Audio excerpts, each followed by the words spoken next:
Hello বন্ধুরা, তোমরা সবাই কেমন আছো? আশা করি ভালো আছো, সুস্থ আছো। তো আমিও ভালো আছি। মৌসুমি অফিসিয়াল চ্যানেলে তোমাদের সবাইকে স্বাগত জানিয়ে আজকে চলে এলাম আবার ডেলি ব্লগ নিয়ে। তো দেখো, আমি এখন রান্না বসিয়েছি, ডাল সেদ্ধ বসিয়েছি। ডালটা সেদ্ধ হয়ে গেছে, আমগুলোও দিয়ে দিয়েছি, আমটাও সেদ্ধ হয়ে গেছে আর ভালো করে ঘেটে নিয়েছি। আর এখন আমি জল দিয়ে দেবো,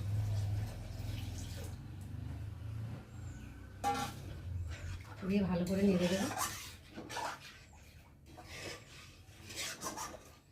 গরমের সময় তো একটু আম ডাল, টকের ডাল হলে ভালো হয়, তাই না বলো বন্ধুরা? তো ভীষণ ভালো লাগে। টক ডাল, টুকো ডাল হলে তার কোনো কথাই চলবে। যাই হোক, আমি এখন জল দিয়ে দিলাম, দিয়ে এখন ডালটাকে ফুটিয়ে নিই। ভাত করিনি, আগেই ডাল বসিয়ে দিয়েছি, ভাতটা লাস্টে করবো। কারণ একেবারে দুবেলা ভাত করে নেবো, তো ওই জন্যে দেরি করে বসাই। আর যেহেতু গরম পড়ছে, গরমে নষ্ট হয়ে যাবে, ওই জন্যে তরকারি বাতি সেরে তারপর বসাই বেলায়। আর তরকারিটা তাড়াতাড়ি করে নিই, যেহেতু সন্ধ্যেবেলা তরকারিটা একটু গরম করে নিই, তরকারিটা অতটা নষ্ট হয় না। এমনিতেই আমি বেলা করেই রান্না করি। তো এখন 11:30 12টা বাজতে যাচ্ছে, রান্না বসিয়ে দিয়েছি। তো ডাল হচ্ছে, ডালে জল দিয়ে ডালটা ততক্ষণে ফুটুক। আর আজকে রান্না হবে দেখো, আমুদি চুনো মাছের ঝাল হবে। তার জন্য দেখো ভালো করে ধুয়ে নুন, হলুদ, লঙ্কার গুঁড়ো মাখিয়ে নিয়েছি। আর এখানটা রয়েছে চিতে কাঁকড়া। চিতে কাঁকড়া দিয়ে আলু দিয়ে একটু মাখো মাখো করে মাংসের মতো করে রান্না করব।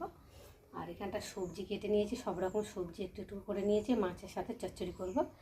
আর এখানটায় কাঁকড়া দিয়ে রান্না করব। আলু কেটে নিয়েছি ডুমো ডুমো করে, আদা, রসুন, পেঁয়াজ, কাঁচা লঙ্কা, টমেটো সব রেডি করে নিয়েছি। আর এখন মশলাটা বাটবো, বেটে তারপরে আবার রান্নায় যাব। বন্ধুরা, ডাল ফোড়ন দিয়ে লাভিয়ে নিয়েছি আর মাছটা ভেজে নিয়েছি। আর এখন কড়াতে তেল দিয়েছে, তেলটা গরম হয়ে গেছে। আর এখন এই যে কাঁকড়াগুলোকে নিয়ে ভেজে নেব।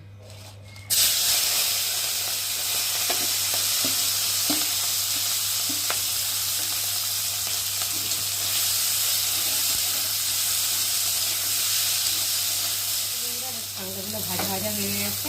আর এখন আমি কাঁকড়াগুলোকে তুলে নেব।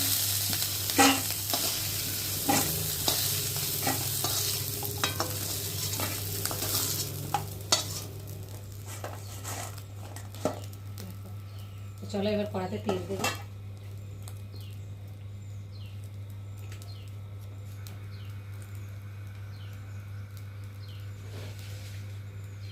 তেলের মধ্যে এবার দিয়ে দেবো পেঁয়াজ কুচি।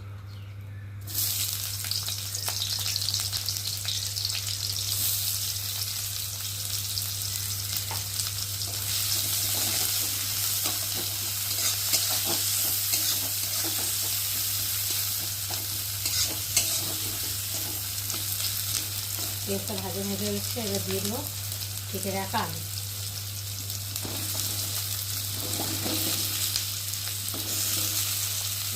কাঁচা লঙ্কা, আলুটা লাল লাল করে ভেজে নিয়েছি। আর এখন আমি দিয়ে দেবো পরিমাণ মতো নুন, দিয়ে দেবো হলুদ গুঁড়ো, দিয়ে দেবো লঙ্কার গুঁড়ো অল্প করে। এবার দিয়ে দেবো আদা বাটা, জিরে বাটা, রসুন বাটা, আর দিয়ে দেবো একটা টমেটো কুচি। দিয়ে মশলাটা ভালো করে কষিয়ে নেব।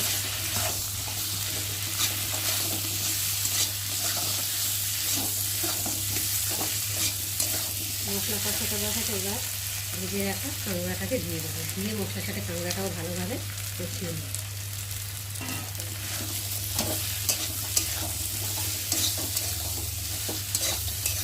মশলাটা বেশ ভালোভাবে কষিয়ে নিয়েছি। আর এখন আমি পরিমাণ মতো জল দিই।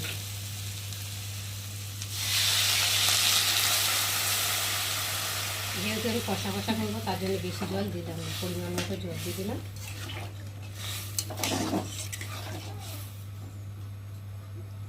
দিয়ে আর এখন ঢাকা দিয়ে ফুটিয়ে দিয়ে ঢাকা দিয়ে দিলাম। এবার ঢাকাটাকে খুলবো। তো দেখো ঝোলটা অনেকটাই শুকিয়ে গেছে, বেশ মাখো মাখো মতো হয়েছে। এবার আমি একটু নেড়ে দেবো, দেখি আলুটা সেদ্ধ হয়ে গেছে কিনা। আলুটা সেদ্ধ হয়ে গেছে। আর এখন আমি দিয়ে দেবো স্বাদ অনুযায়ী চিনি, আর দিয়ে দেবো একটু মিট মশলা, দিয়ে ভালো করে নেড়ে নেব। যেহেতু চিনি দিয়েছি, একটু ভালো করে নাড়িয়ে দিলে চিনিটা গলবে। দেখো আলু পুরো সেদ্ধ হয়ে গেছে। দেখো আর একটা আলু, 2-4টে আলু এরকম ফাটিয়ে দিলে তো আরও ঝোলটা গাঢ় গাঢ় হবে, খেতে আরও ভালো লাগবে। বন্ধুরা, আজকে আমার চিতে কাঁকড়ার রেসিপি কেমন লাগলো অবশ্যই কিন্তু কমেন্ট করবে। আর ভালো লাগলে লাইক করবে, শেয়ার করো। আর আমার চ্যানেলে যদি নতুন হয়ে থাকে চ্যানেলটিকে সাবস্ক্রাইব করে দিও।